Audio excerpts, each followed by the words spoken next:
could I describe the ocean? How do you describe something that is undescribable?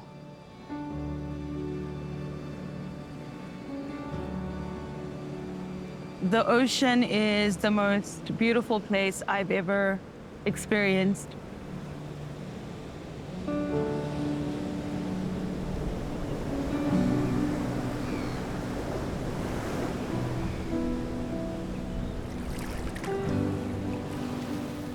How do I describe the ocean?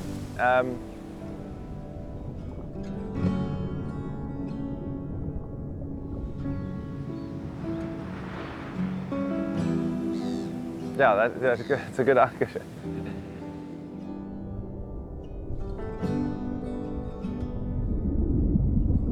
A big blue wobbly thing? Isn't that what Baldrick said?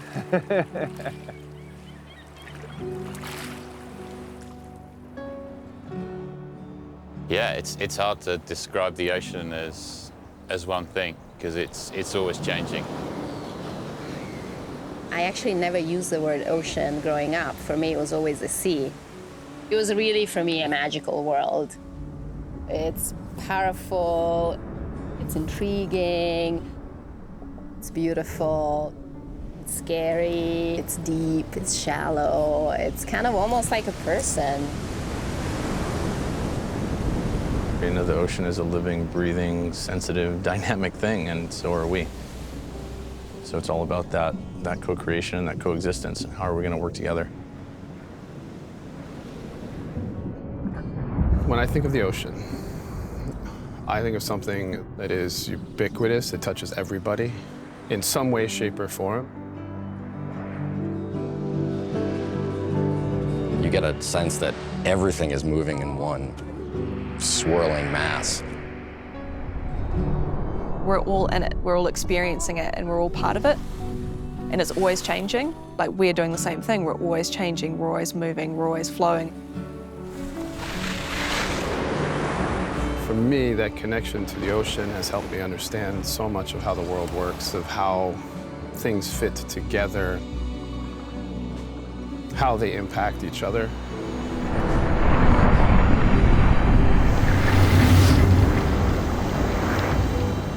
Particularly around water, it's such a radical thing. We need it, kind of like air, for everything we do, and yet we can't survive within it.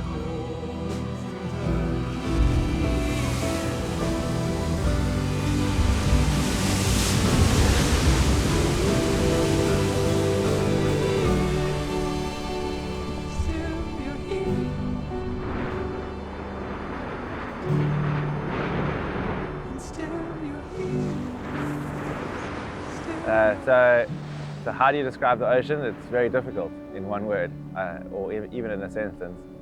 It just means so much.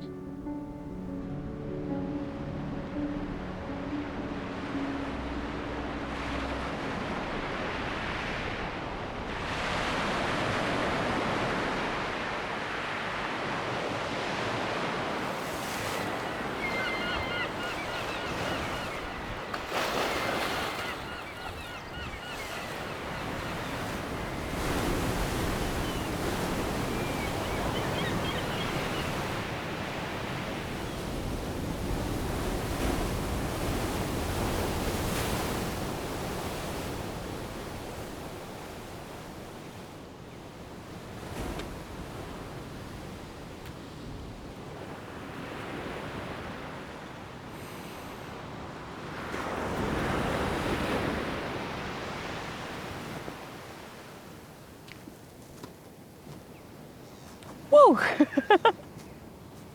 right, Zandi. All right, so where do we begin? 2016, I'm going through a hard time.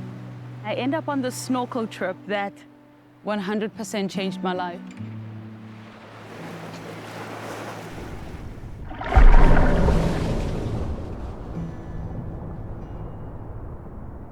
From jumping into the ocean and just having a full-on freak out.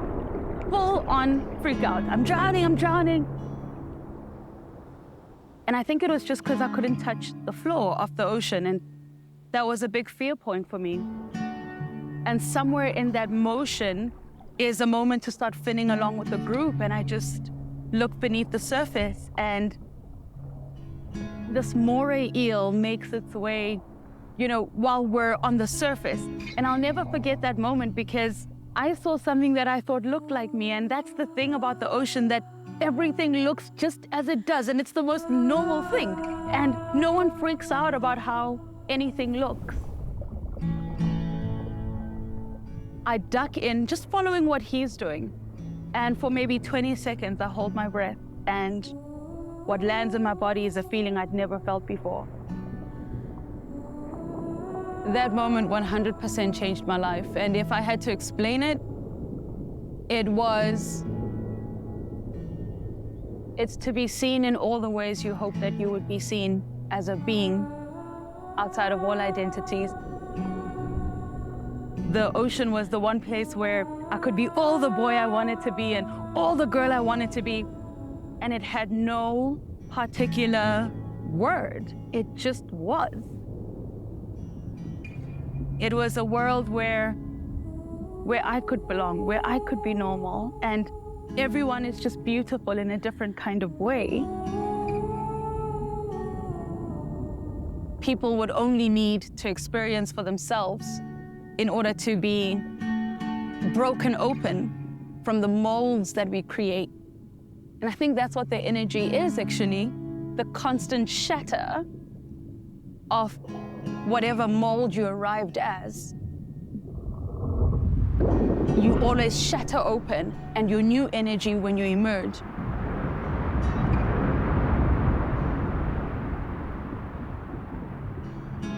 And I think that is a continuous energy that lives in the ocean, where there's a part of you that always comes back different. And it's to take all of that ore into the world. And I always say I've become more truthful because of the ocean. She taught me what truth looks like, what it means to be unafraid to speak. But I think that's the story of my life, just never quite knowing where I belong, but just always seeking the space that would allow me to be what I am as I am.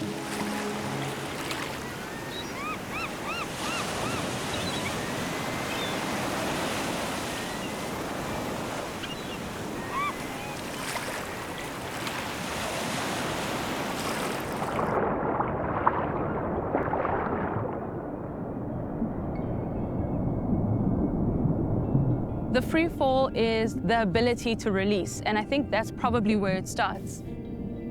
It is the moment when you stop spinning and you just start dropping to the bottom of the ocean without doing any work.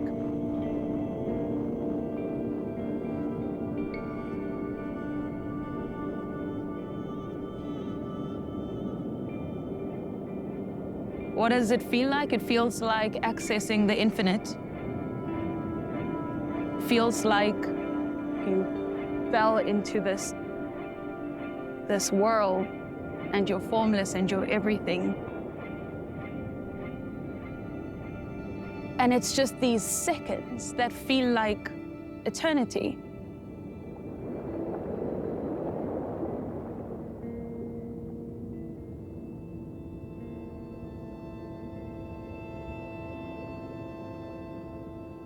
It is said in Zulu tradition that ancestors live in the deep oceans. Part of the reason why a lot of people are afraid of deep waters, because what does it mean, you know, to be in this ancestral space, the sacred?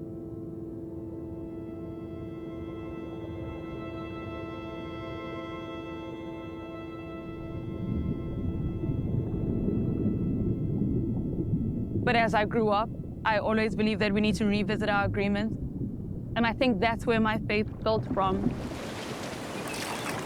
We're continuously witnessing our own fears while seeing in front of us what is possible.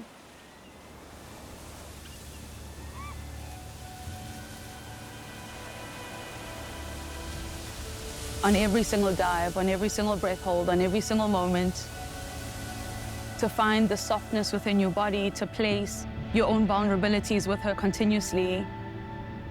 to just seek her heart because hers is most pure.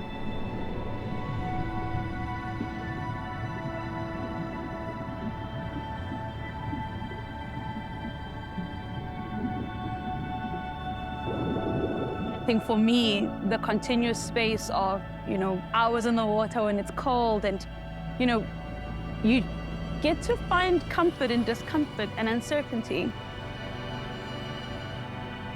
And anytime you're in a place of uncertainty, you're on holy ground.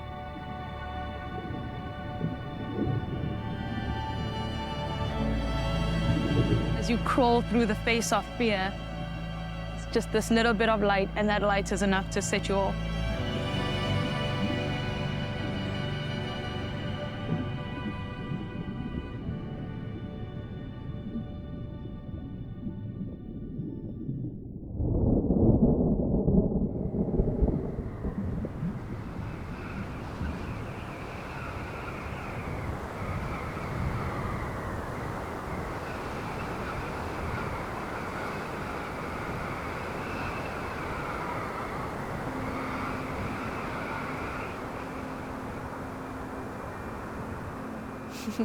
My relationship to fear. Oof. I've had quite an interesting relationship with fear, I guess. I spend all of my time in the mountains or near the mountains, and I kind of been more of a downhill orientated person, and haven't spent a lot of time, roped up in the technical terrain. I don't know how to describe this. It's really hard. It's basically trying to figure out whether your fear. Thanks for having me. I don't know. Whether your fear puts doubts in you as to whether you have that ability, and it's really hard to figure out sometimes where your ability is when you have that fear. So you have to try and find a way to work around it or work with it. I'm climbing. Good. Sweet. You can never run out of stuff to learn out in the mountains. As far as dropping into a free ride line in competition, you're definitely very nervous, and you are definitely a bit scared as well. Because often you are skiing stuff that's on the limit of what you can do.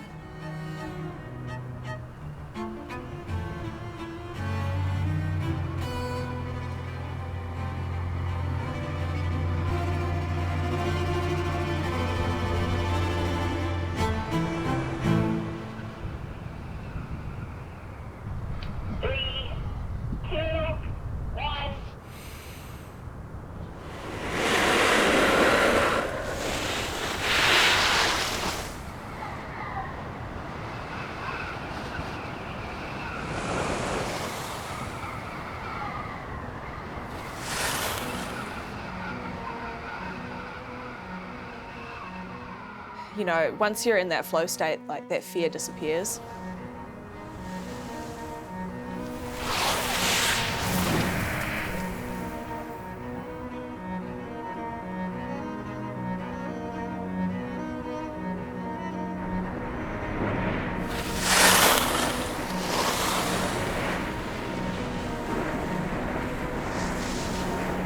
There's this feeling of power that the mountains have. And every time you see them, you're just so overwhelmed by how beautiful and big and powerful they are. And every time I return to the mountains, I get this childlike excitement.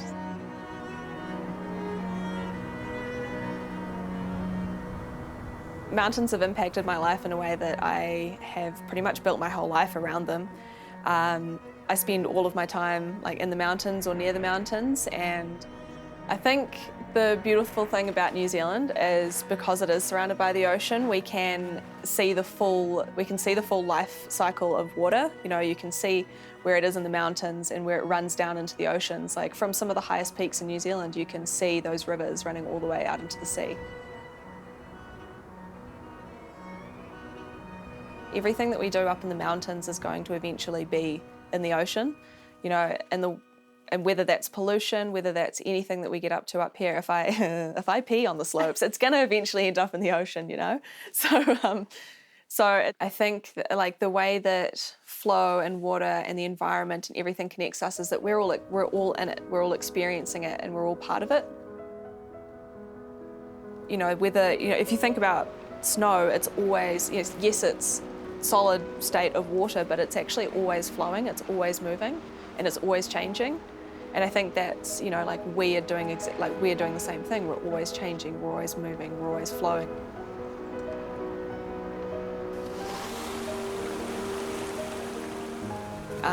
As far as like skiing down a hill, it feels like you're one with the snow, and you know, you're a part of it and you are experiencing it, and it's just like a really cool kind of connection. I never thought you know, where I'm at now, I never thought that I would ever be at this point. When I was 16 years old, you know, I was looking at posters on my wall of Lindsay Dyer hiking a massive cliff, and never thought that I'd be in a position to be doing the same thing and be getting paid to do it. Up until, you know, kind of the last year or so, I've been working as hard as I can to make it happen. Excuse me, sorry. I was doing so good. Oh my God. But like, as a kid, it was like, if you keep me from the mountains, get out of my way. Like, get out. It's surreal in a lot of ways. There's definitely been a couple of moments where I've been, you know, standing at the bottom of a face and looking up at it for, you know, inspection day and being like, man, I can't believe I'm doing this right now. This is insane. This is so cool. Like, it's something I've been working towards for years, and like ultimately my entire life I've been working towards that. In a lot of ways, I still feel like I'm my 12-year-old self, you know? I'm still getting out of bed doing the same stuff I was doing when I was 12 years old, just a little bit bigger now. I think that's kind of cool. I get to play, I get to work, I get to compete. You know, it never gets old for me.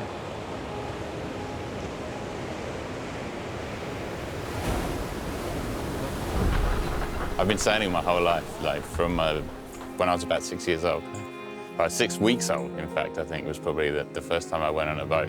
I still have photos at home where I was still in the crib, like just out of the hospital and already on the boat. So the water, the sea, the ocean has always been like a huge part of my life. I think everything I've ever done has been around it, on it, in it. It's part of me, it's where I feel comfortable.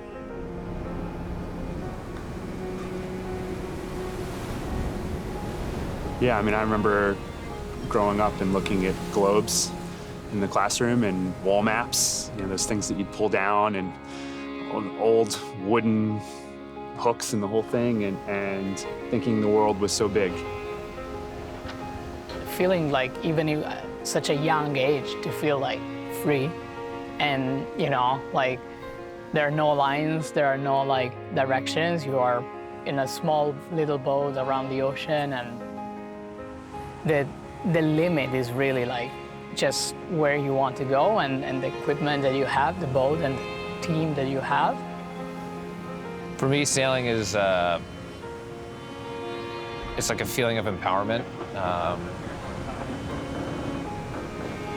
You know, every time you leave the dock, pull up the anchor, whatever it is you're doing, you're kind of in control of your own destiny.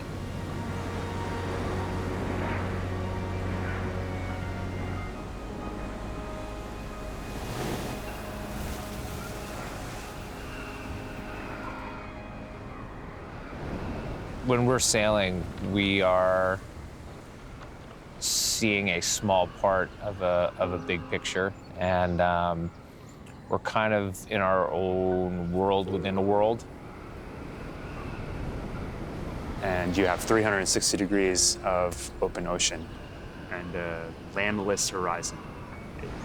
Whether you're 50 miles offshore or 5,000 miles offshore, I think the risk and the sense of aloneness and remoteness is there. And the ocean is the ocean, right? Like it doesn't care, really.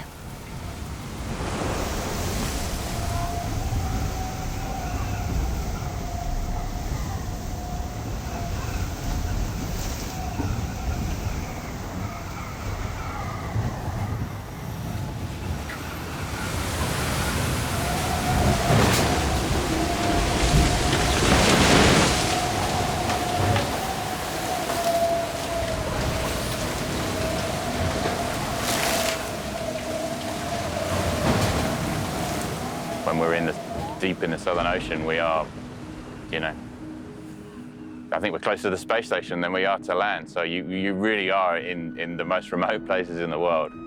More people have been to the top of Everest than have sailed around the world. You know, we're on a big boat, you know, a 65-foot boat. When you have it on the pontoon, it looks like a big boat. Down there on your own, and you are just absolutely nothing. You just feel, yeah, like you're insignificant, I think, compared to what it is. I think just the power of the ocean, I'd never seen anything like that before. It was brutal, unfiltered, just madness. It gives you a lot of perspective on how powerful the elements are and how little we are. You know, with just us, with yourself, with the crew, taking really only what you need to exist and survive. The isolation that comes from being offshore is incredibly powerful. It's this feeling of disconnectedness and remoteness. You're just feeling vulnerable, you know, in some of the most extreme conditions on the planet. There is no cell signal. You are self-sufficient as a group. Everything that you have around you is all that you have. And there's like a mental acuity that comes with that. The air tastes different. You think far more concretely about whether it's life at home or where you're putting your hand, you know, to walk across the boat. Everything is heightened in a lot of ways, the sensations. But also just a feeling of place and just the adjustment to being out there, not having what you're used to having. It centers, I know personally, me in a lot of ways.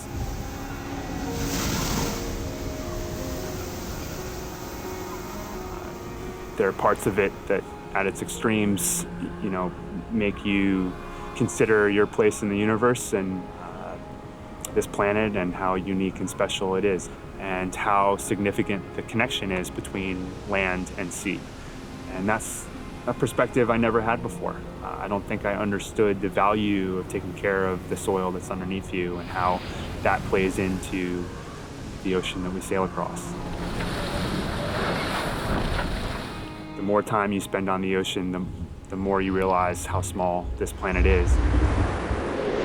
Generally, upon completion of a leg or something like that, you look back and you just think, well, it can't be that big.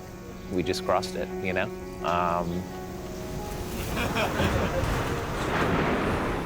You know, when we're racing in the Southern Ocean, these weather systems that we're trying to jump on and sail fast with, to think these things like are traveling around the bottom of the planet, you know, they're going over the mountains in New Zealand, they're, you know, dropping into the Southern Ocean, they're going all the way across, and you know, the more you can keep up with that weather system, the faster you're going. And when you stay on that weather system, you know, it's like being on the train. You don't want to fall off that train.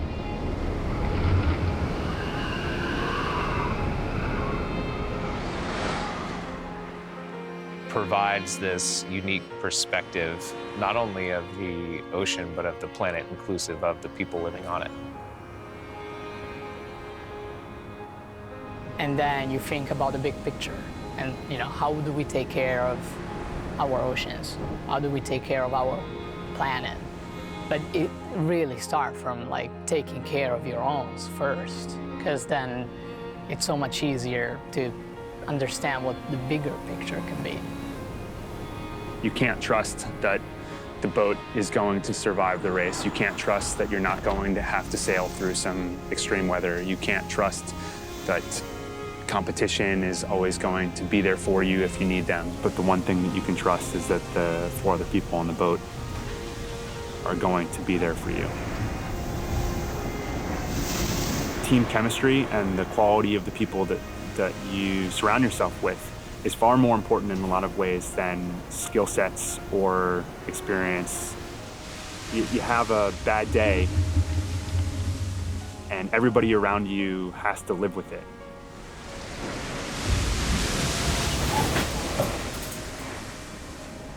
you have a good day and everybody around you can benefit from it. But when you're at your worst, when you're at your lowest, knowing that the people around you are going to help you and want to push you and bring you back up, and that you would do the same for them, because we all have these incredible highs and lows, and it's a natural function of the type of sailing that we're doing. The exhaustion, the fatigue, the physical toll that it takes on you, and nowhere is a team more valuable than at your lowest.